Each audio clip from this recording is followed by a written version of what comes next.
Tierra, un espacio para los libros y la poesía.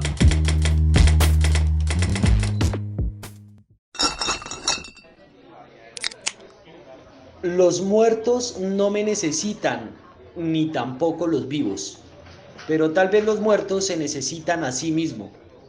De hecho, los muertos tal vez necesiten todo lo que nosotros necesitamos.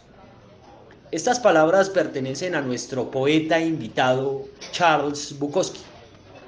Estamos de nuevo aquí levitando bajo tierra, donde las palabras son exhumadas del olvido y la poesía es desenterrada de los libros. Saludo hoy a nuestros tres compañeros de barra, arquitecto, Proteo, Mr. Johnson. Hoy hablaremos de Heinrich Karl Bukowski. Nació en Andernach, Alemania, el 16 de agosto de 1920. A causa de la crisis de la economía alemana, después de la Primera Guerra Mundial, la familia se mudó a Baltimore en 1923. Tengamos en cuenta que en 1920 entra en vigor la ley seca y las mujeres tienen derecho al voto en los Estados Unidos. Bukowski vivió toda su vida en Los Ángeles, California. Hijo de padre estadounidense de ascendencia polaca y de madre alemana, sufrió pobreza, hambre y rechazo social. Trabajó 12 años en el servicio postal y en centenares de fábricas de la ciudad. Cuando tenía 35 años comenzó a escribir y duró mucho tiempo forjándose como escritor. Mr. Johnson, usted que conoció al poeta, cuéntenos qué trae entre sus bolsillos hoy que nos permita obtener mayor información de Chinaski.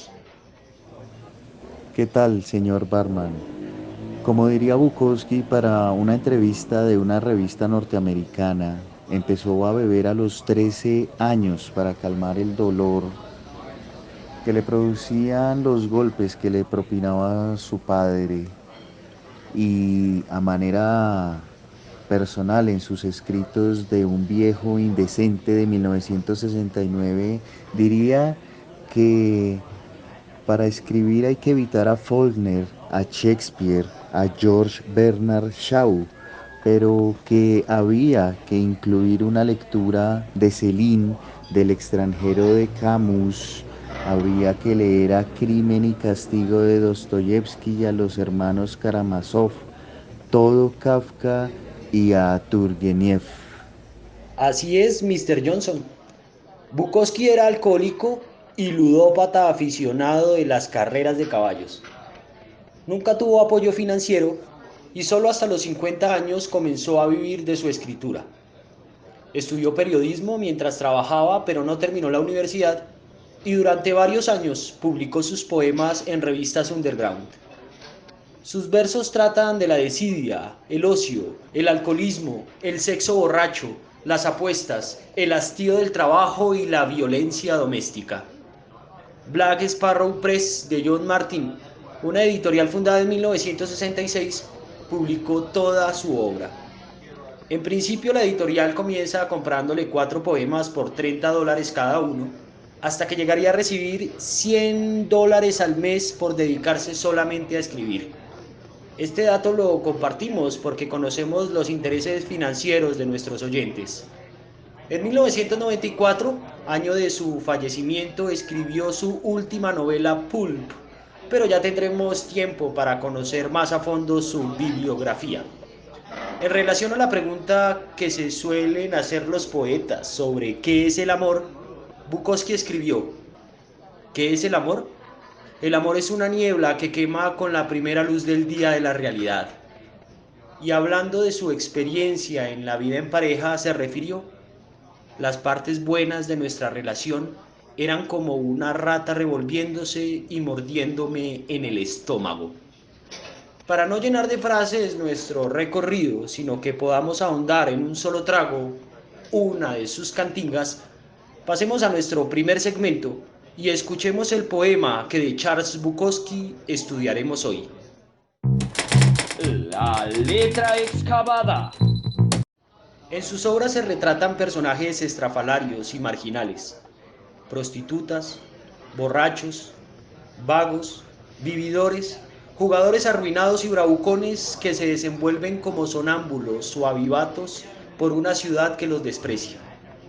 Proteo, usted que permanentemente se encuentra sumergido en océanos, mares y ventanillas de expendios de libros y licores, apórtenos un poco de lo que encontró tanto en las botellas como en las revistas.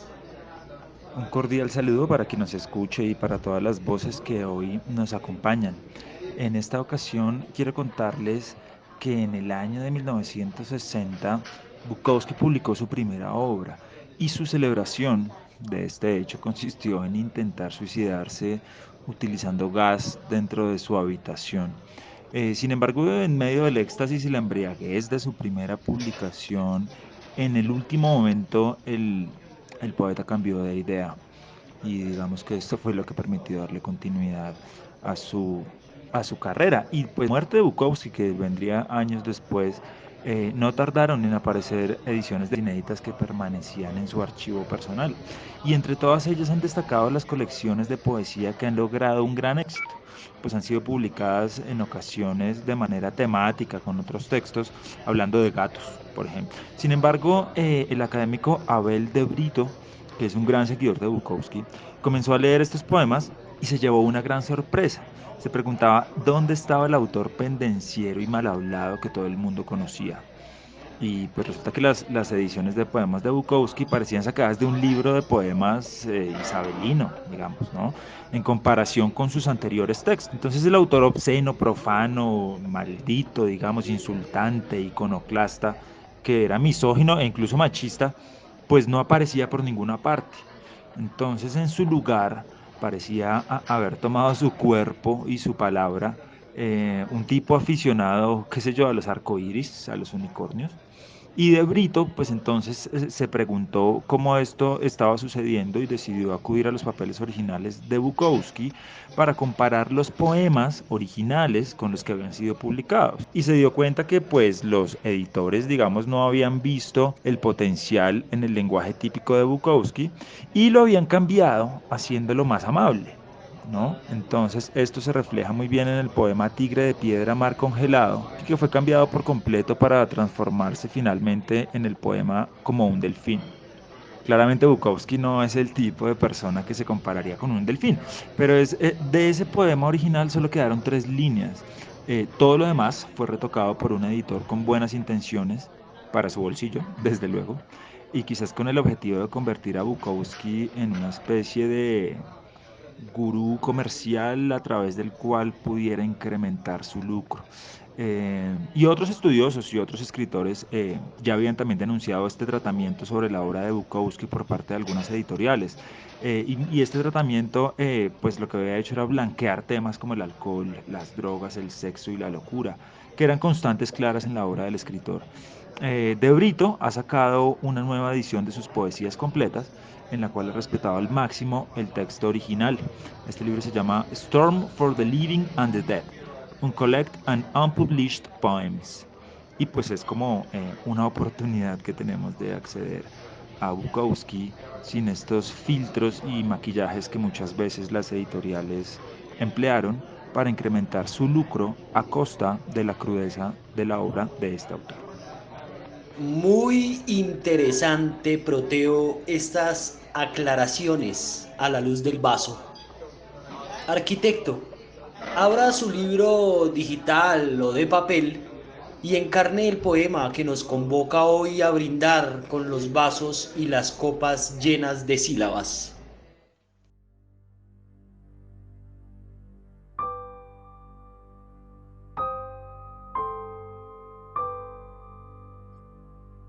Tira los dados. Si lo vas a intentar, dale hasta el final. De lo contrario, ni siquiera empieces. Si lo vas a intentar, dale hasta el final. Esto podría significar perder novias, esposas, parientes, empleos y quizás tu cabeza. Podría significar no comer durante 3 o 4 días. Podría significar congelarte en el banco de un parque. Podría significar cárcel. Podría significar escarnios, burlas, aislamiento. El aislamiento es un regalo. Todos los demás son una prueba de tu resistencia, de cuánto en realidad quieres hacerlo, y lo harás, a pesar del rechazo y las peores posibilidades. Será mejor que cualquier otra cosa que puedas imaginar. Si lo vas a intentar, dale hasta el final. No hay otra sensación como esa. Estarás a solas con los dioses y las noches arderán en llamas. Hazlo, hazlo, hazlo, hazlo. Hasta el final, hasta el final. Montarás a la vida directo a la risa perfecta. Es la única batalla justa que hay.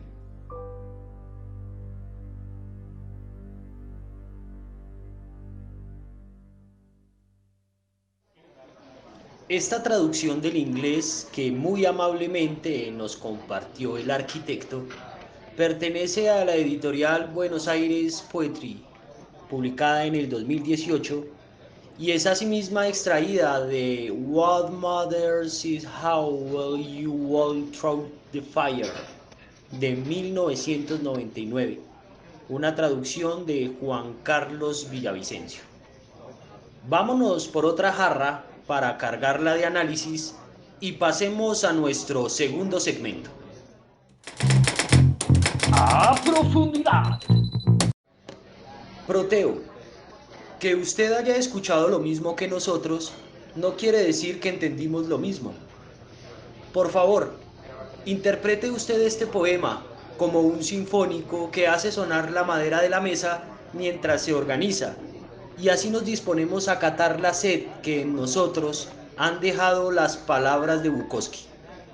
Bueno, yo considero que este poema no es una palabra de aliento y que no se trata de un asunto motivacional o de alcanzar las metas, aunque así lo pareciera desde una lectura literal o desprevenida. Creo que es más bien un estar empecinado en la fractura, en la decisión de ir por su propio camino a toda costa. Entonces, este poema nos habla, me parece a mí, de una forma de construirse a sí mismo por encima de todo, incluso en la fractura, en la ruptura, en la pérdida, ¿no? En la pérdida de la familia, de la pareja, del trabajo, de la cordura e incluso de sí mismo. Entonces, me parece que es una especie de triunfo de la palabra en la derrota de los estándares y moldes que son propios del mundo y de la interacción social. Y por eso es que el poeta es un paria, porque deambula en los arrabales del verbo y se codea con los dioses allí. Y en su derrota profiere esa carcajada solitaria de la que nos habla el poema en sus líneas finales. Y es una carcajada que hace en los abismos de sí mismo y del mundo al que renuncia en el poema un eco que se propaga y del cual de alguna forma nosotros en este momento también hacemos un ejercicio de propagación. Comparto la mirada suicida que hace Proteo del poema, en el cual noto su aprecio por convertir la palabra en un altar de mala muerte y de manera desquiciada me atrevería a decir que difiero cuando afirma que el poeta es un paria, ya que por más que quiera huir, no podrá nunca escapar de aquello que lo persigue en su interior.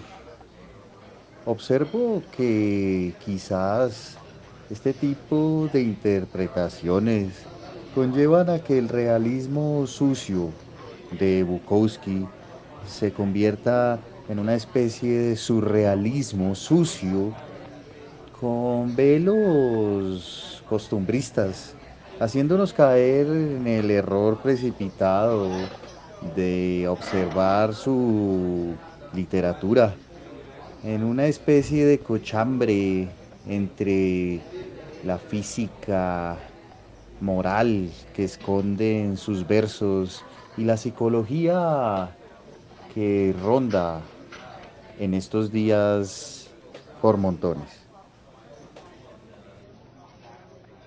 Tenemos entonces que el poeta, en su entrega a la experiencia y la fractura, logra a toda costa desencontrarse en su ejercicio autónomo con intensidad, sin que entendamos el ímpetu en una promoción de actitudes benevolentes, según nos plantea la lectura de Proteo. Por otro lado, Mr. Johnson, que sabemos compartió algunos momentos de su vida con el poeta, nos señala que difiere con la idea de que el poeta es un paria, pues esta interpretación convierte la lectura en un surrealismo sucio con velos costumbristas. O sea, con encajes desaliñados y conservadores. Por favor, arquitecto, denos varias respuestas, sino una sola pregunta para volver a servir la mesa. Claro que sí, barman. Empiezo preguntando lo siguiente. ¿Es este poema un llamado a un costumbrismo sucio engalanado en lentejuelas de aliento? ¿Es este poema una suerte de consideración suicida tejida con los hilos de la desfachatez caníbal? Considero que este poema efectivamente accede a un estadio del espíritu en donde la decisión arrebatada y triunfal construye al mismo espíritu. Este espíritu, en el caso del poeta, consolida las fuerzas que se abren desde la palabra y a partir de allí, y en un juego de fricciones, expresa de manera sintomática las consecuencias irrestrictas que aparecen en el quehacer poético.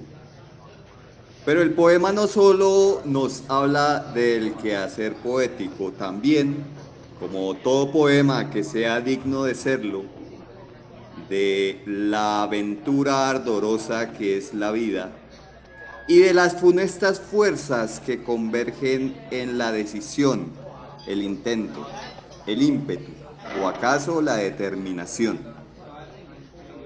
¿Por qué intentarlo? ¿Para qué intentarlo? Tal vez para llevar la vida hacia la risa perfecta, conducirla, montarla, encarrilarla hacia aquella única lucha que vale la pena ser luchada. Esto es, la risa perfecta, el único motivo por el cual el poeta, o acaso el lector, intentaría hacer algo que en verdad valga la pena hacer. El título de este poema es Tira los dados. Esta risa perfecta es de alguna manera ese lanzarse a vivir azarosamente, en el azar, en la apuesta. Una apuesta que está caracterizada por un querer sincero que encontrará obstáculos en el camino que al mismo tiempo pudieran ser los menos deseables. Sin embargo, la ardorosa sensación de saber que tras la lucha hay un gran sinsentido, no por ello una negación de la vida, constituye la lucha en una jovialidad. Quiero hacer un paréntesis y recordarles estas palabras de Chinaski, relacionadas con la dipsomanía. Me gusta cambiar de licorería con frecuencia porque los empleados aprenden tus hábitos si vas día y noche y compras en gran cantidad. Puedo verlos preguntándose, ¿por qué todavía no estoy muerto? Y eso me hace sentir incómodo. Probablemente no piensen nada de eso, Pero un hombre se vuelve paranoico cuando tiene 300 resacas al año. Pero Proteo, por favor, levante su copa y contribuya a ocasionar una sacudida a las interpretaciones de nuestros asociados. Si no, comparta una opinión que hidrate los hallazgos que considere aciertos entre las tres partes. Bueno, si en algo coincido con la apreciación de Mr. Johnson, es en el hecho de que habla desde una postura desquiciada, habida cuenta de que no resulta claro cómo es posible que el hecho de ver en la figura del poeta un paria que se codea con los dioses en la embriaguez de la palabra podría suponer abrir una desembocadura en lo que, preso de quién sabe qué embriaguez, ha llamado surrealismo sucio. Ahora bien, coincidimos en cuanto al hecho de concebir al poema como un templo de mala muerte, donde se emplazan suicidios y otros tipos de escritura. Eh, Estas serían las divergencias y convergencias muy escasas, por cierto, en las que podría encontrar la voz del interlocutor Mr. Johnson. Por su parte, creo que el señor arquitecto ha dado en el clavo al proferir la palabra jovialidad. El poeta efectivamente contempla el suicidio, el hambre, las penurias, el abandono, pero se deleita en escribirlo. De manera que no es un misántropo silencioso, sino más bien un ebrio que esculpe la palabra. Y es en ese lento y cadencioso martillar las palabras donde encuentra la última carcajada, ese impulso vital que remoja cada día en alcohol y que le permite vislumbrar que la vida no es, quizás, nada más, sino la resaca de la muerte. Aquí tenemos tres cosas. Un trago fuerte de un absurdo insalubre, un vino dulce de jovialidad y una copa fracturada por donde brota sangre y vid. Si les soy sincero, me siento un poco mareado. Los invito a que pasemos a nuestro tercer segmento. Biblioteca Espacial Internacional. Como decíamos en otro segmento del programa, Bukowski podría, sin quererse, encasillar dentro del realismo sucio, aunque en su personalidad no encontramos ningún rastro que pueda ser encasillado o clasificado fácilmente. Sin embargo, encontramos que sus novelas datan desde 1971 con Cartero, Factotum del 75, Mujeres del 78, La senda del perdedor del 82, Hollywood del 89 y Pulp del 94. Además son extensos también sus cuentos, una de sus mayores recopilaciones de narraciones son erecciones, eyaculaciones y exhibiciones de historias generales de locura ordinaria. Y sin lugar a dudas, uno de los géneros en los que más vendría a sobresalir sería la poesía. Decía el mismo Bukowski que todos estos poemas recogidos a lo largo de toda su vida en más de 20 libros tenían que salir como un vómito después de una borrachera. Son famosos sus poemarios como Los días corren como caballos salvajes por las montañas del 69, El amor es un perro del infierno, que recogería poemas del 74 al 77, Hijo de Satanás del 90, o poemas de La última noche de la tierra del 92, así como Amor, escrita y recogida posteriormente en el 2016. También son varias las referencias que se hacen de Bukowski en el cine, ya sea En viejas grabaciones que han sido pasadas a DVDs recientemente, en donde el escritor sale leyendo sus poemas, así como películas autobiográficas como la famosa Barfly de 1987 o Factotum, que fue llevada al cine en el 2005.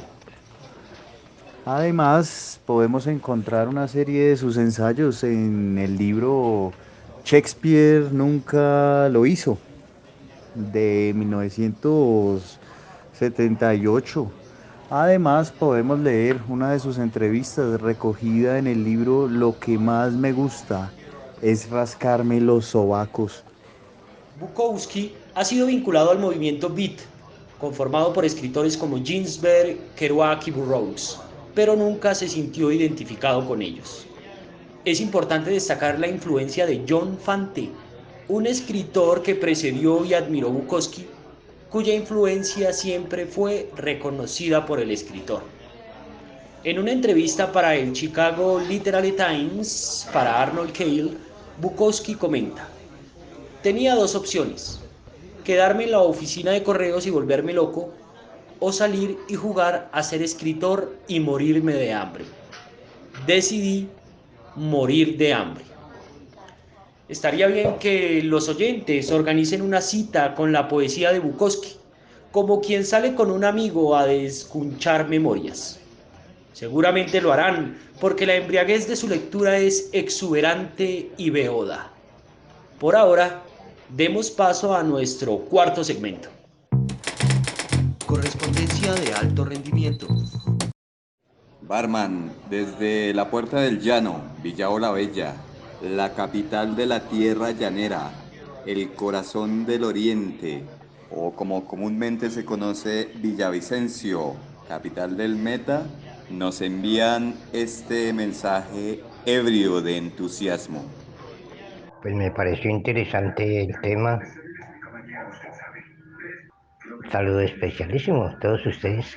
Lo mismo como al doctor Palabra.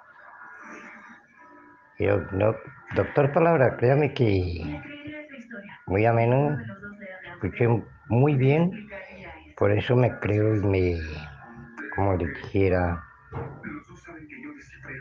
me autoapodo ante ustedes, su asiduo oyente. Podría ser. ¿Por qué no podría ser yo el doctor Oído? Muchas gracias. Feliz tarde.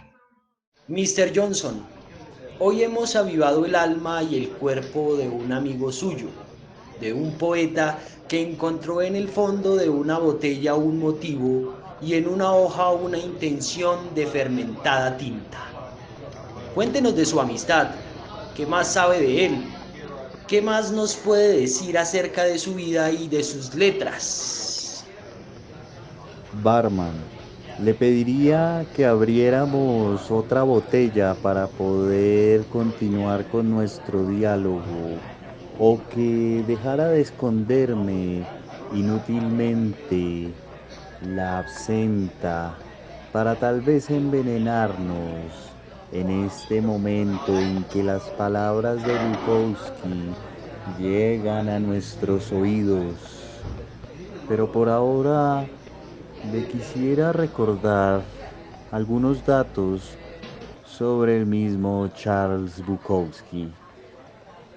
Empecemos diciendo que algunos de sus músicos favoritos eran Bach, Beethoven, Mozart, Stravinsky, Tchaikovsky y hasta el mismo Vivaldi. Hay una relación permanente entre Bukowski y la música clásica. Algunos dicen que le gustaba oírla para huir del mundo y su ruido estridente. Otros dicen que llegaba a identificarse plenamente con la vida de estos músicos. Y algunos sin más prefieren decir que esta era la música preferida que usaba como fondo para acompañarse mientras escribía. Sufrió de un acné durante su adolescencia. Dicen que a causa de este acné, el escritor, como también ya lo hemos visto en los agudos análisis e interpretaciones de Proteo y el arquitecto, lo llevaría a aislarse para que interiormente pudiera darle rienda suelta a la escritura, estando totalmente aislado allá en casa. Un dato que llama la atención de algunos de los escritores de la generación estadounidense contemporáneos a Bukowski, me refiero también a los beatnik, es que su pensamiento confluye con las ideas orientales y enseñanzas budistas. Por ello, no deja de sorprender que en la muerte de Bukowski, 3 monjes budistas cargaran su ataúd. Como comentan algunos, en los últimos años de vida, Bukowski fue un devoto practicante de rituales ayurvédicos, guiado por el mismo Deepak Chopra, que paradójicamente contrasta con su figura tan difundida de borracho, empedernido y persona poco amigable. Mr. Johnson, estoy motivado para seguirla.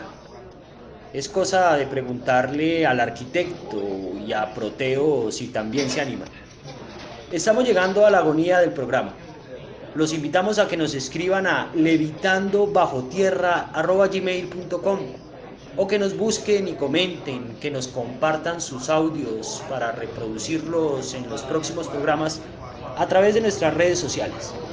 Estamos en Facebook, YouTube y iVoox como Levitando Bajo Tierra. Proteo, despida el programa que vamos a cerrar. Ha sido un placer poder compartir con ustedes este transcurrir de la palabra y quisiera finalizar con las siguientes líneas del poeta. Beber es algo emocional. Te sacude frente a la estandarización de la vida de todos los días. Te lleva fuera de eso que es lo mismo siempre. Tira de tu cuerpo y de tu mente y los arroja contra la pared. Tengo la impresión de que beber es una forma de suicidio en la cual se te permite regresar a la vida y comenzar de nuevo el día siguiente. Es como matarte a ti mismo y después renacer. Creo que hasta ahora he vivido 10 o 15.000 vidas. Y es justamente esa una de las potencias que la poesía le disputa al alcohol, la de permitirnos vivir muchas vidas que no son la nuestra, habitar espacios y tiempos en los que no podemos ser y ponernos más allá de nosotros mismos desdoblándonos en la palabra. Es por eso que los invitamos a nuestro próximo encuentro aquí en Levitando Bajo Tierra, un espacio para que la letra muerta se levante y nos permita vivir otras vidas y otras voces. Salud. Levitando Bajo Tierra, un espacio para los libros y la poesía.